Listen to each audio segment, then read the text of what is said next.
انتوا مش عارفين انا فين. النهارده هنعمل عمل خير، حاجه حلوه، ندرت ووفيت، والندر بتاعي ما ينفعش ان هو يبقى حاجه اي كلام. مش معنى ان انا مطلعه ندر ان انا اوكل الناس اي حاجه. انا ندرت ان هي يعني حاجه معينه هتحصل لي، والحمد لله اللهم لك الحمد والشكر يا رب حصلت. فقلت حاجه معينه لو حصلت ان شاء الله وربنا كرمني فيها، ندر عليا احلي بق 100 ورش. ناس ما اعرفهمش، ناس مش من القرايب، ناس من الشارع، هنحلي 100 بق النهارده بحاجه حلوه. ما كانش ينفع ان انا الاقي احلى من بلبن. معنى كده ان انا بوريكم، انا مش بوريكم علشان تقولوا اللي بيعمل خير ما يقولش عليه، لا، هو انا بقول عليه لسبب ان انا بعرفكم ان الحاجه اللي بوزعها بجيبها من احسن مكان ومن احلى حاجه كاننا اللي هاكلها. فدي رساله للناس اللي تيجي تعمل ندره او تطلع حاجه لله، تطلعي حاجه كويسه. شايفين؟ طيب انا دلوقتي بستلم الندر بتاعنا وهوريكم وانا بوزعه، بس مش هوريكم انا بديه لمين، عشان بس الناس اللي هتقول لي انت بتوري الناس ان انت بتوزعي. انا النهارده ندرت ان انا احلي 100 بق و100 فرد هياكلوا حاجه حلوه من احلى مكان في مصر واكتر مكان بيعمل حاجه حلوه. مش معنى انه ندر نسترخص. ماشي معايا؟ يلا بينا. سمعت كمان ان عند بلبن غير اللي انا جايباه النهارده، الرز بلبن اللي هحلي بيه بق حبايبنا اللي هيتوزع عليهم الرز، سمعت ان عنده حاجات حلوه كتير قوي ومختلفه.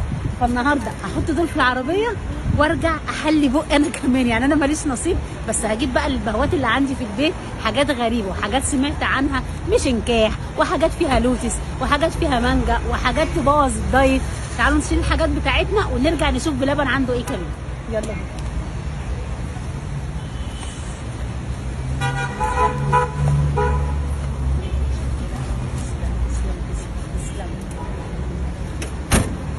يلا بينا نشوف الحلو اللي عند بلبن ايه النهارده. جابوا لي حاجات غريبه قوي وحاجات عايزه اقول لكم ان هي الميكس بتاعها ما شاء الله عليه.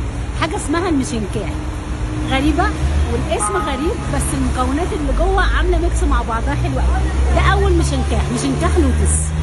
عشاق اللوتس نفسهم، بصوا اللوتس بتاعهم انا عرفت من جوه المطبخ نفسه ان هو نوعه بلجيكي، يعني حاجه كده ما شاء الله عليه. بصوا بقى، ده رز بلبن وده ملفيه لعشاقه، عليه بودر لوتس والمكسرات وصوص اللوتس. ما تيجوا ندوق النهارده. مفيش حاجه اسمها تكميم النهارده، في حاجه اسمها تانية.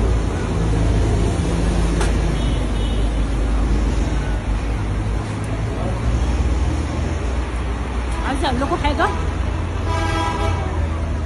ومش كتير هيلاحظوها الا الاكيله. التحميصه بتاعت المكسرات مع بودر اللوتس، يعني في جوه ميكس غريب ما شاء الله ما شاء الله. حته الملفيه بقى باللوتس بالشكل ده كده، ايه الطعم والجمال ده. انا كل ده لسه ما وصلتش الرز بلبن اللي هو اصلا الاساس والاصل عندكم. ده ما يتسماش المشنكاح، ده يتسمى القنبله.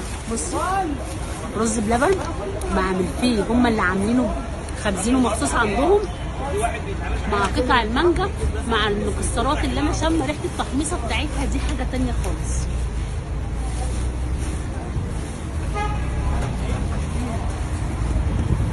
مين اللي كذب علينا وقال لنا ان المانجا اللي في السوق حادقه مش مسكره، وان المانجا خلصت؟ تسكينه ما شاء الله عليها.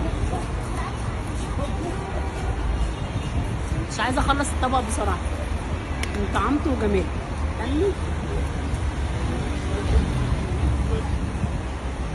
القرمشه بتاعت الملفيه تخليكي مش عايزه الطبق يخلص ولا الطعم يروح من بقك. تعالوا نشوف المشنكاح التالت عباره عن ايه.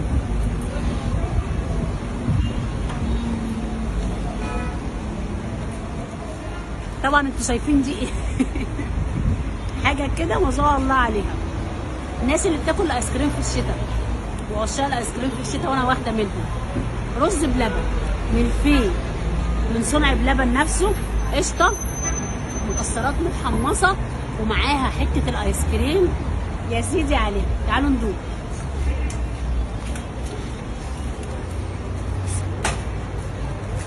دايبه.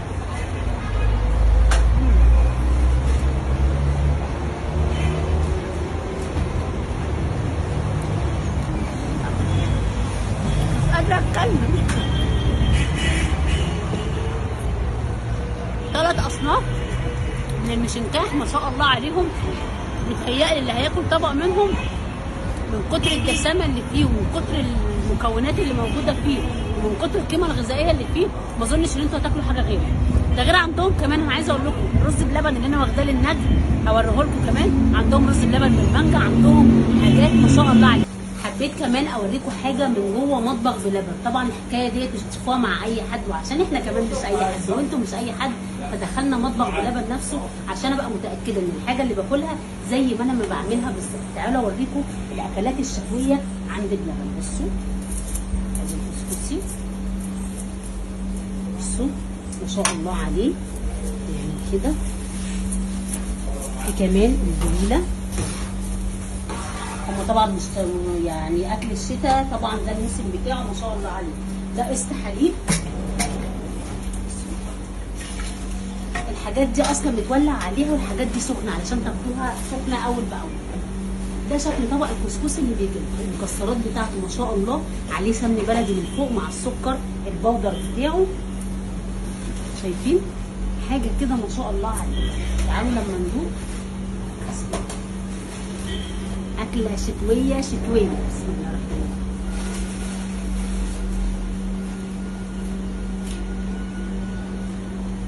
غرقان سمنة بلدي يعني سمنة بلدي اوفر دوز. عايزة اقول لكم ان كمية السمنة اللي محطوطة دسامة، طعمها في منتهى الجمال. حباية مفلفلة خفيفة مش تقيلة، تطعيمة السمنة البلدي واضحة قوي. المكسرات وانتوا بتاكلوها قبل ما توصل لبقكم كمان ريحتها باينة، التحميصة بتاعتها وان هي طازة وما شاء الله عليها ريحتها باينة. طبعا اللي بيحب الحليب هم مش ناسيين زي ما انتم شايفين. دلوقتي بقى كمان هنشوف وهم بيعملوا علبة البليلة السخنة بمكسراتها الحلوة.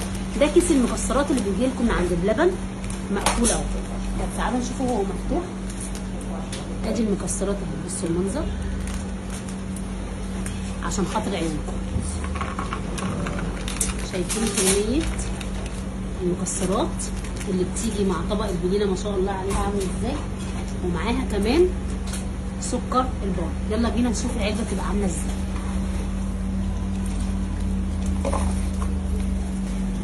ده انا ممكن اسيبها قد ايه. انا عايزه اقول لكم بصوا كده حاجه، بصوا اللبن، بصوا القشطه عامله ازاي. شايفين اللبن، شايفين اللبن بتاعه الله اكبر عليه. نحط 2 ما شاء الله اللهم بارك يا جماعه. دسامه ما شاء الله ما شاء الله ما شاء الله. ادي طبق البليله السخنه الجميله من عند بلبن. بصوا بقى كده، بسم الله الرحمن الرحيم. بالشكل ده كده. وادي مكسرات، استاذنك شيلي المعلقه.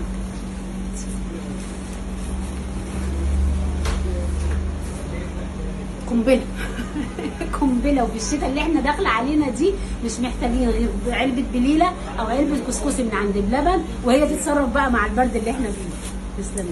تعالوا كده، بسم الله.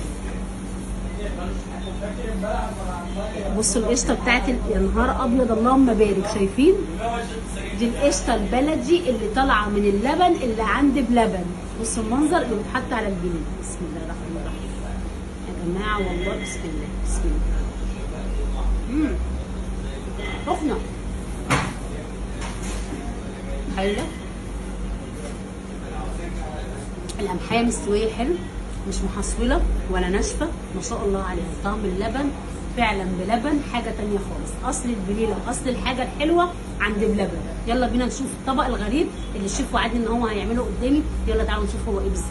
في دلوقتي بقى طبق بيتحضر واحنا لازم نكون موجودين وهو بيتحضر. تعالوا نعرف ايه هو الطبق دوت، ويعتبر حاجه مميزه هنا عند بلبن، ممكن تيجوا تسالوا عليه عادي، بس تعالوا نشوف مكوناته ايه عشان تبقوا عارفين. ازيك يا شيف؟ ازي حضرتك؟ بتعمل ايه بقى؟ ده حاجه اسمها الشربيني، اختراع من بلبن. اختراع ايه؟ مننا من بلبن. دوت رز عليه ايس كريم. رز وايس كريم. ما شاء الله انتوا كرمه زياده عن اللزوم يعني. عليه قطعه بسبوسه كمان. عليه قطعه قشطه. هو يعني عايزه اقول لك ان ده قنبله مش عليه مكسرات. ده الطبق. ده الطبق اسمه الشيف الشربيني. ده الشربيني. الشيف الشربيني ماشي كمان. شفتوا الشربيني عامل ازاي؟ ايس كريم ورز بلبن وقشطه ومكسرات وبسبوسه. ولو نحط له فاكهه نعمله اضافه. طيب تمام، يعني لو اي حد عايز يعمل عليه اضافات زياده ما فيش اي مشكله. ما كانش ينفع ان انا امشي من عند بلبن الا لما اجرب ام علي طاجن السعاده. تعالوا اقول لكم هو بيتعمل ازاي اساسا وندوقه مع بعض. هو لسه دلوقتي طاجن السعاده هو ساده كده، تعالوا بقى نحط عليه مكونات السعاده. يلا بينا نحط مكونات السعاده يا شيف. ريحه اللوتس عندكم رهيب، هو بلجيكي صح؟ بلجيكي رهيب. ده بودر اللوتس. بودر اللوتس زي ما انتم شايفين كده، عايزه اقول لكم ريحته رهيبه. دي قشطه. ليه بتعمل فيا كده؟ ليه بتعمل ايه؟ شايفين شريحه القشطه عامله ازاي؟ يلا بينا ادخل. المكسرات بتاعتنا الفريش. الله اكبر. انا عايزه اقول لك ان المكسرات بتاعتكم فعلا مجنناني بسبب التحميصه بتاعتها. خش بقى باخر مكون من مكونات السعاده اللي بتظبط طاجن السعاده. طب انا اوصل لام علي ازاي بعد كل اللي انت عامله ده كله؟ انا اوصل لام علي تحت ازاي بعد كل اللي موجود فيه؟ بص هو يعني برج من ادوار السعاده، كل دور لازم تخلصوه في اول، بس انا هجيب الدور يعني هجيب من الاول. بسم الله. اللي عايزه اقول لكم ان هي سخنه. انا مجرد ما طلعت المعلقه قسما بالله انا شامه ريحه اللبن مع الملفيه، حاجه كده مدوباني يا جماعه. بلبن عامل عظمه. بسم الله.